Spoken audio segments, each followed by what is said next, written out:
For weeks, something about Emma Carter, one of the maids inside the mansion, refused to leave Vincent Moretti's mind. She was quiet, always the first to begin working, and often the last to leave. The other servants dismissed her as slow because of her full figure, laughed when she struggled with heavy laundry baskets, and rarely bothered to learn her name. She never argued. She simply smiled, apologized, and continued working. Then, one evening, security mentioned something unusual. Emma had been leaving the estate every night after her shift ended. Always alone, always taking the bus, always returning long after midnight. She never asked for extra pay, never bought anything for herself, never seemed to have a reason to disappear. Vincent couldn't ignore it any longer. Instead of sending his men, he decided to follow her himself. On a rainy night, Emma crossed half the city before stepping into a tiny family diner that looked as if it had barely survived the passing years. Minutes later, she changed into an old apron and quietly began washing dishes, clearing tables, and carrying heavy boxes until the restaurant closed. Near midnight, she counted every dollar she had earned. Then, without hesitation, she placed the entire amount into a small metal cash box and slid it toward an elderly couple waiting in the kitchen. She walked away with empty pockets. Watching from across the street, Vincent slowly lowered his eyes. He had followed Emma, expecting to uncover betrayal. Instead, he had just witnessed a kindness that would change everything he believed about the woman no one inside his own mansion had ever truly seen. Every morning, before the first lights inside the Moretti estate came to life, Emma Carter was already awake. The mansion never truly slept. Security guards changed shifts. Gardeners trimmed hedges before sunrise. Chefs prepared breakfast for dozens of employees, and somewhere among them, Emma quietly moved through the endless hallways, carrying baskets of fresh linens that seemed almost too heavy for her. She wasn't the fastest maid, nor was she the strongest. Because of her full figure, even simple tasks often looked more difficult than they were for everyone else. That was all some people needed to see. She's slowing everyone down again. I don't know why they even hired her. She'd probably finish faster if she stopped eating so much. The comments drifted through the servants' corridors almost every day. Emma heard every one of them. She never answered. Instead, she lowered her eyes, offered a small apology, even when she had done nothing wrong, and continued working. The newer employees quickly learned that making jokes at Emma's expense usually earned easy laughter from the others. Before long, joining in became part of the routine. Only a handful of people ever noticed something unusual. Whenever another servant accidentally dropped a tray, Emma was the first to help pick everything up.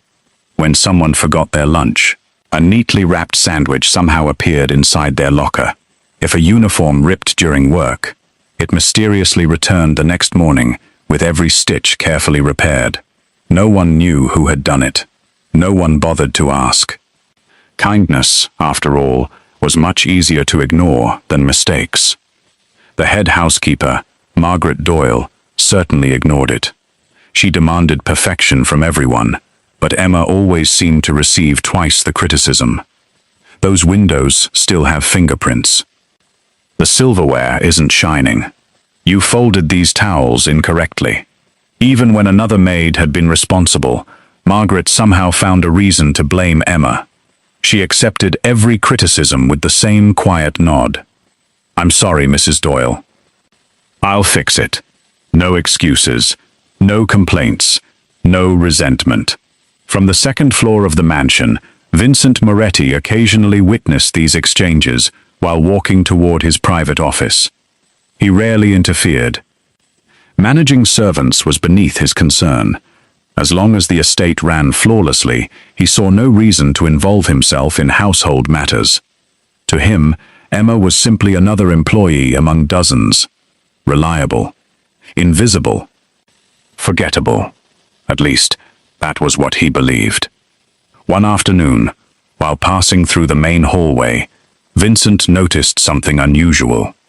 A priceless porcelain vase, displayed near the grand staircase, suddenly slipped from a young maid's hands. The vase struck the marble floor with a deafening crash. Every servant turned toward the sound. The terrified young maid immediately burst into tears. "It wasn't my fault." Before she could say another word, Margaret stormed across the hall. "Do you even know how much that vase was worth? You'll never repay this." The young woman trembled so violently she could barely breathe. Then Emma quietly stepped forward. "It was an accident," she said softly. "I was standing nearby. I should have helped carry it." Margaret stared at her. "So now it's your fault too?" Emma simply nodded. "If someone needs to take responsibility, I'll do it." Vincent watched the exchange from the staircase without saying a word. It made no sense. Emma hadn't touched the vase. Everyone in the room knew it, yet she willingly accepted blame that wasn't hers. Margaret gave her the unpleasant task of cleaning every shattered piece alone before returning to her regular duties. Not once did Emma defend herself. As the others slowly returned to work, Vincent found himself looking at her a moment longer than he intended. Not because she had spoken, but because she hadn't. There was something strangely calm about the way she accepted burdens that belonged to other people. For reasons he couldn't explain, the image stayed with him long after he reached his office. Still, he dismissed the thought. People made irrational choices every day. It meant nothing, or so he told himself. Late that evening, as the household staff prepared to clock out, one of the security supervisors approached Vincent with the daily report. Most of it was routine: supply deliveries, visitor logs, maintenance updates. Then one line caught his attention. Employee Emma Carter. Departure time 6:03 p.m. Return time 12:47 a.m. The supervisor hesitated before speaking. "Sir, this has been happening almost every night." Vincent looked up. "She leaves after every shift?" "Yes, sir. Always alone. No one knows where she goes." For a long moment, Vincent said nothing. His instincts had kept him alive for years. He had learned that people who leave. The following evening, Vincent Moretti cancelled the last item on his schedule. His advisors assumed he was preparing for another meeting with rival families. Instead, he climbed into an unmarked sedan, parked outside the estate, and waited.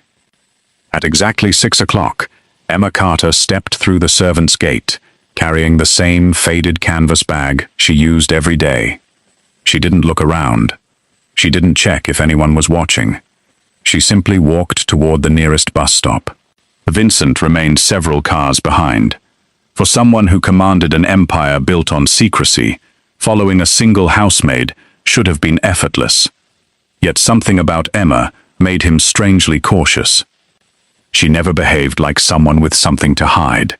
She never looked over her shoulder, never changed directions, never used crowded streets to lose anyone following her. She simply lived her routine. The bus carried her across neighborhoods that grew older with every passing mile. Luxury storefronts disappeared. Glass office towers gave way to aging brick buildings. Streetlights became fewer. The sidewalks were cracked. By the time Emma stepped off, the rain had begun falling. She hurried only long enough to shield an elderly woman struggling with grocery bags as they crossed the street together. When the woman thanked her, Emma smiled and continued walking. She didn't know Vincent had witnessed the entire exchange. 10 minutes later, she stopped in front of a tiny family diner, squeezed between a laundromat and a closed hardware store. Its faded sign flickered weakly against the rain. Several windows had been patched with tape. Even from his car, Vincent could see buckets placed beneath leaks in the ceiling. This wasn't a place anyone worked for good money. Emma stepped inside. Moments later, she emerged from the employee hallway, wearing an old apron that had clearly been repaired countless times.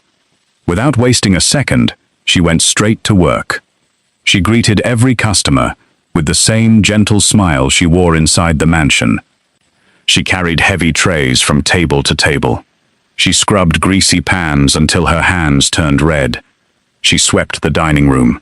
She cleaned the kitchen floor after everyone else had gone home. Not once did she complain. Several customers thanked her for staying so late. She simply bowed her head and wished them a safe trip home. Vincent watched the hours pass from inside his car. His phone vibrated repeatedly. One of his associates reminded him about a business dinner worth millions. Another informed him that several executives were already waiting. He silenced every notification. For reasons he couldn't explain, leaving no longer felt important. Around 11:30, the last customer walked out. Emma helped stack the chairs. She carried boxes of vegetables into the storage room, despite looking exhausted enough to collapse. Only after every light in the dining room had been turned off did the elderly owners invite her to sit down. The old woman placed a bowl of hot soup in front of Emma. Emma thanked her warmly. She quietly wrapped half of the bread in a napkin and slipped it into her canvas bag. The old couple pretended not to notice. Vincent frowned. Nothing about tonight matched the suspicions he had imagined. There were no secret meetings, no suspicious phone calls, no hidden exchanges. Just endless work. When the kitchen had finally been cleaned, the elderly man opened a small notebook and counted Emma's wages. She accepted the money with both hands. For a brief moment, Vincent thought he finally understood. Perhaps she was struggling with debt. Perhaps someone in her family needed medical treatment. Perhaps this second job was simply her way of surviving. Emma carefully counted every bill. Then, instead of placing the money inside her own wallet, she walked toward a dented metal cash box sitting on a shelf near the register. Without saying a word, she placed every dollar she had earned inside. Every single dollar. The elderly couple immediately tried to stop her. The old woman gently pushed the money back toward Emma. Emma smiled and shook her head. She quietly slid the cash box back across the counter. For nearly a minute, they softly argued. Finally, the elderly man lowered his eyes and accepted the money with visible reluctance. Emma bowed respectfully before picking up her worn canvas bag. She left the diner, carrying nothing except the half loaf of bread tucked inside.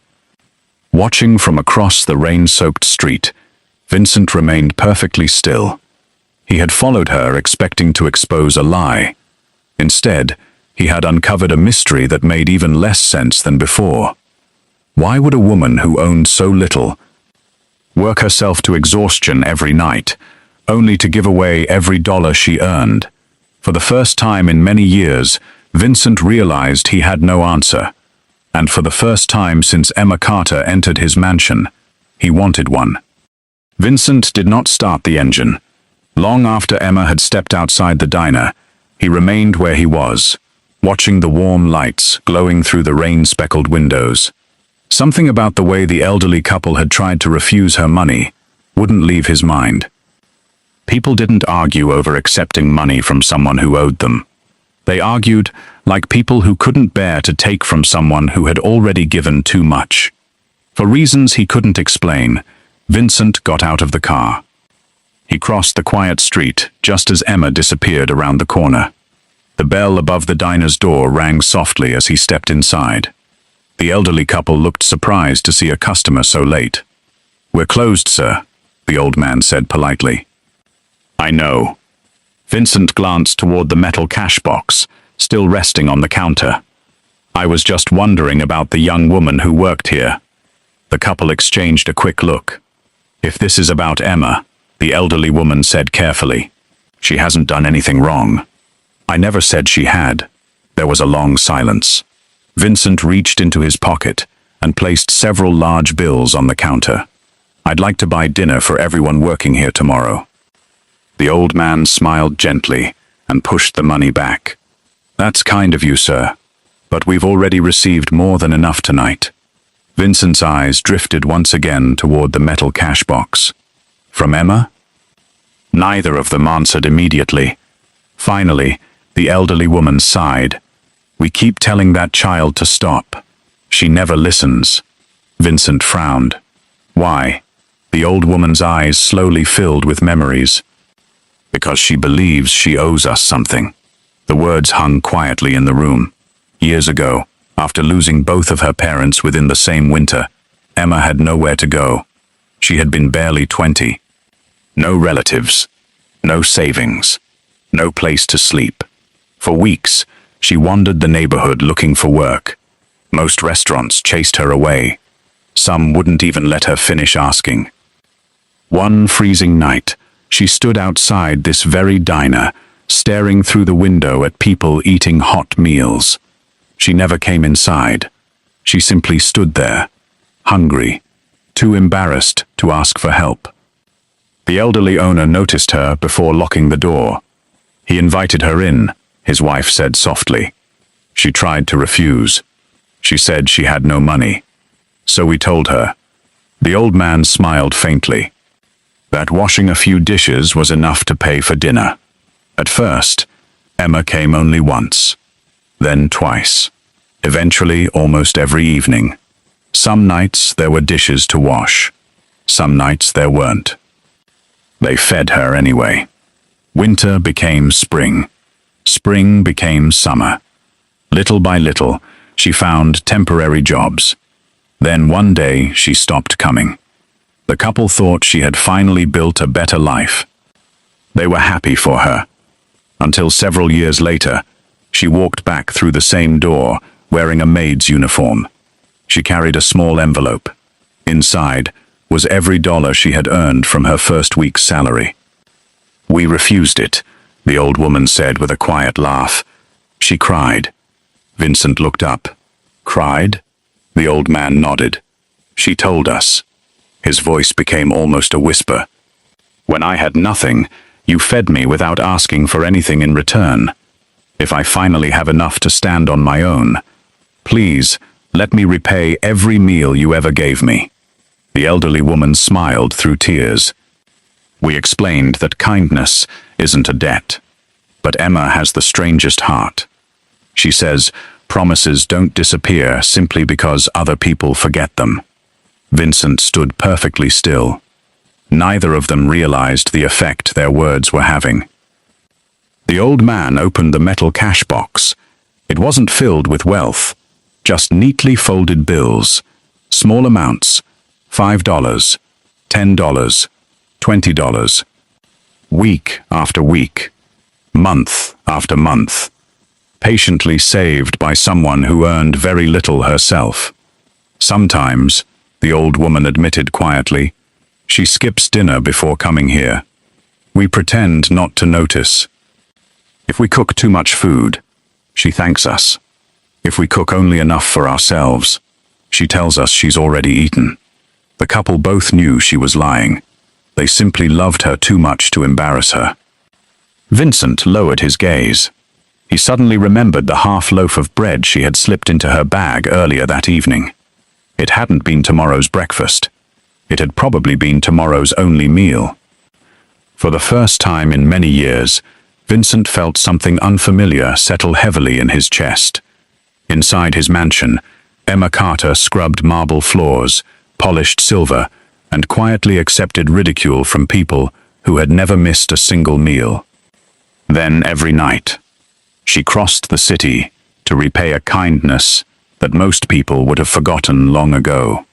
As Vincent walked back toward his car, the rain felt colder than before, not because of the weather, but because he realized that the woman he had suspected of betrayal possessed more loyalty than almost anyone he had ever trusted.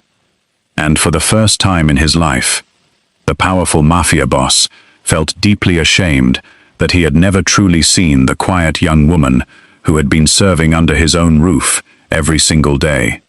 The next morning, the Moretti estate looked exactly as it always had. Servants hurried through the hallways. Gardeners trimmed the hedges. The kitchen buzzed with activity before sunrise. Nothing had changed. Except Vincent Moretti. For the first time in years, his attention wandered away from contracts, security reports, and business meetings. Instead, he found himself watching Emma Carter. He noticed that she always arrived before everyone else. He noticed that she quietly volunteered for the heaviest chores without being asked. When another maid complained about polishing silver, Emma offered to finish half of it herself. When a young kitchen assistant accidentally burned breakfast, Emma accepted the blame before the head housekeeper could begin shouting. She seemed to spend every day making life easier for everyone around her, yet no one ever thanked her.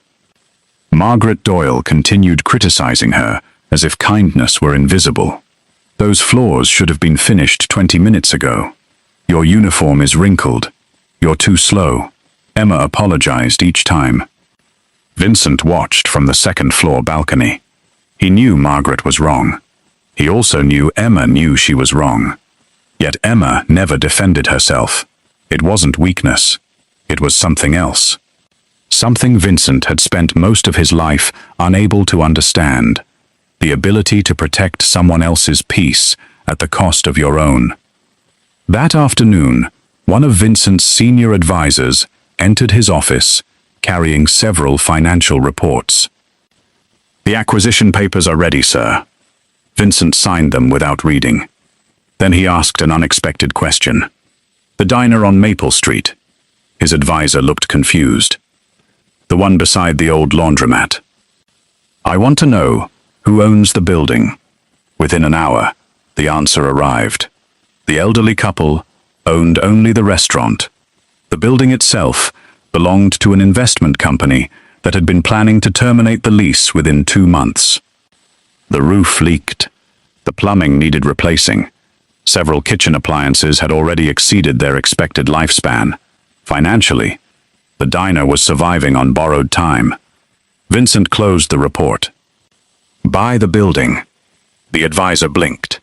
"Sir," quietly, "no one connects it to me.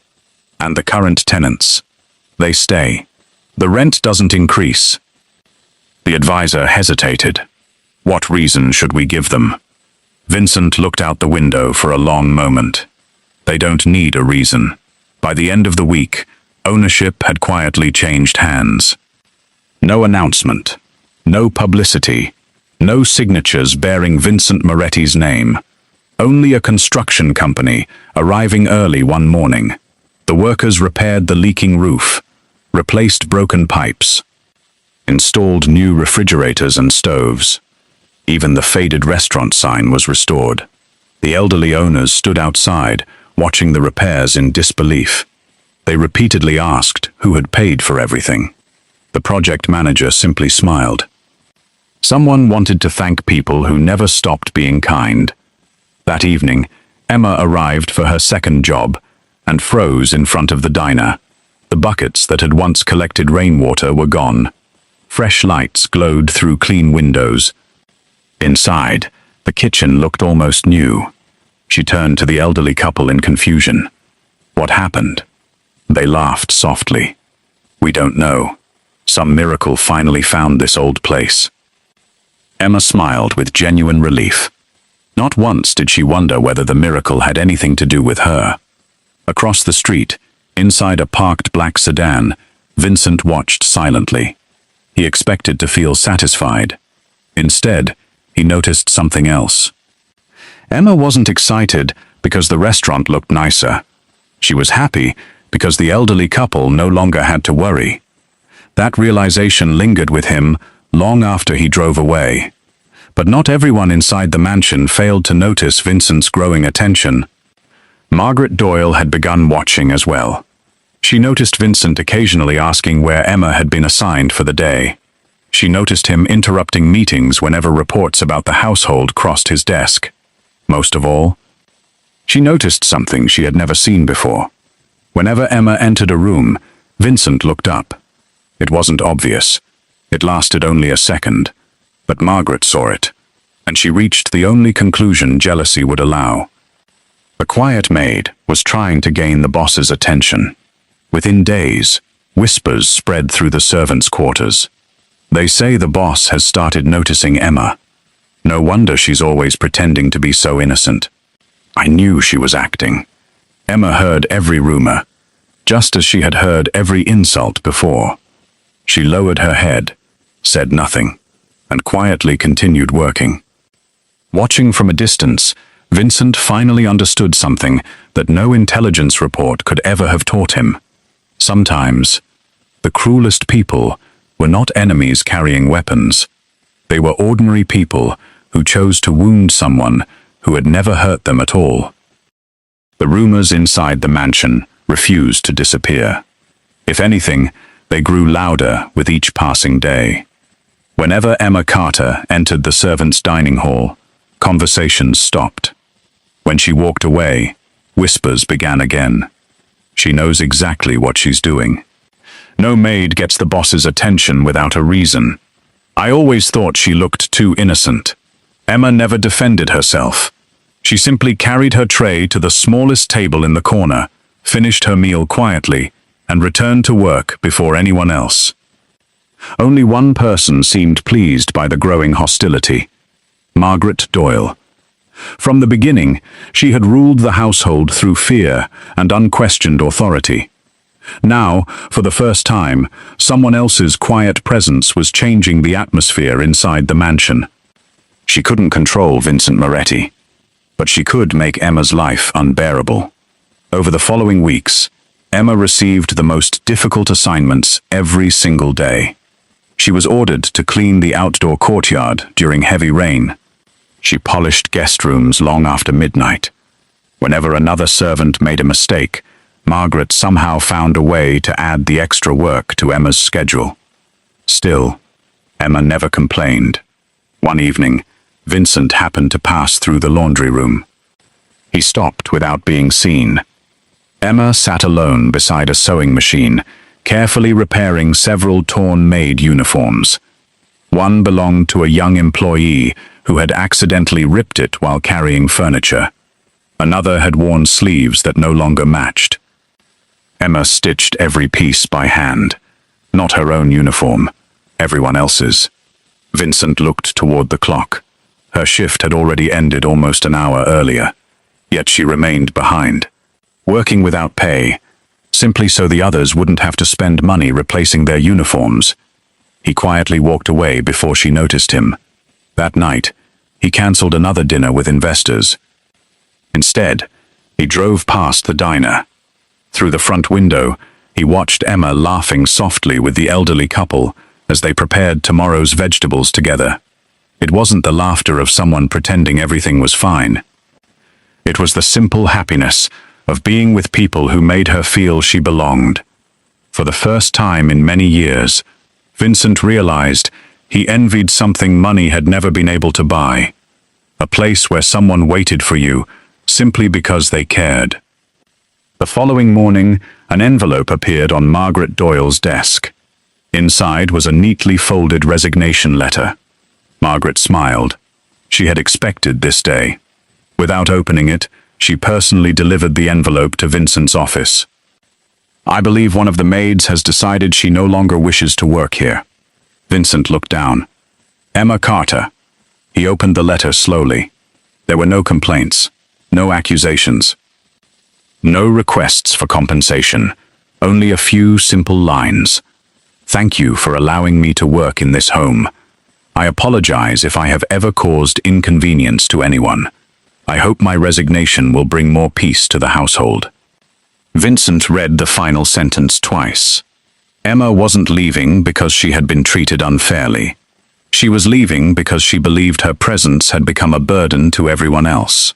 He folded the letter carefully, then stood. Minutes later, every servant inside the mansion was called to the dining hall. Confused whispers spread across the room. Vincent almost never appeared in the servants' quarters. Margaret stood confidently near the front, convinced the boss was simply there to approve the resignation. Emma remained near the back of the room, her head lowered. Vincent walked to the center without speaking. He looked once at the letter in his hand. Then, slowly, he tore it cleanly in half. The sound of paper ripping echoed through the room. No one moved. No one breathed. Vincent calmly looked around at every servant before his eyes finally rested on Emma. His voice was quiet, but every word carried through the hall.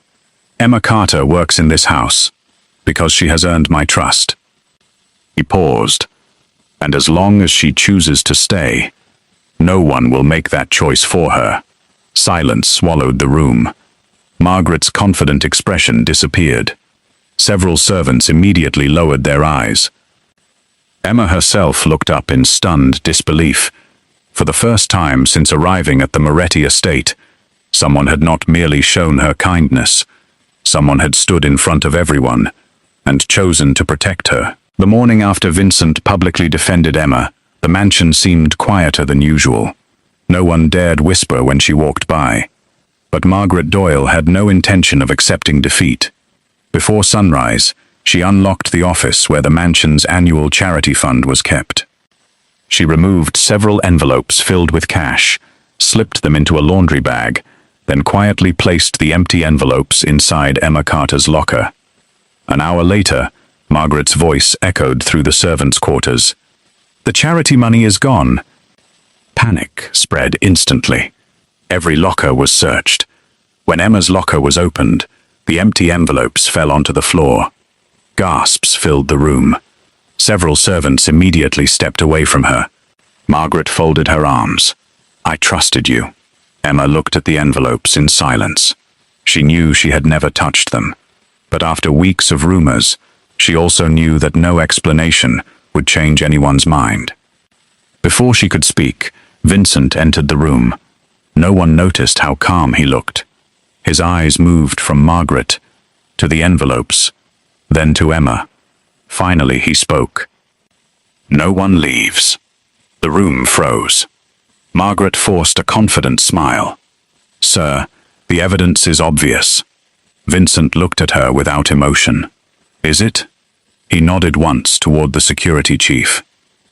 "Play yesterday's recording." A large monitor lit up.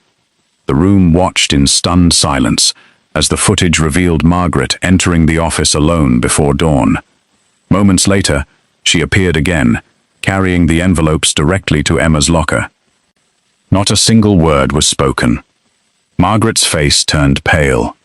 Within minutes, security escorted her out of the mansion. As the doors closed behind her, several servants slowly turned toward Emma. One by one, they lowered their heads. No apology could erase what they had done. Emma simply smiled. "It's all right." She meant it. That evening, Vincent drove Emma to the little diner. The elderly couple greeted them warmly, insisting they stay for dinner. While serving soup, the old man laughed softly. "You know, if Emma hadn't skipped so many meals over the years, we would have had a much harder time keeping this place open." Vincent looked up. "Skipped meals?" Emma lowered her eyes.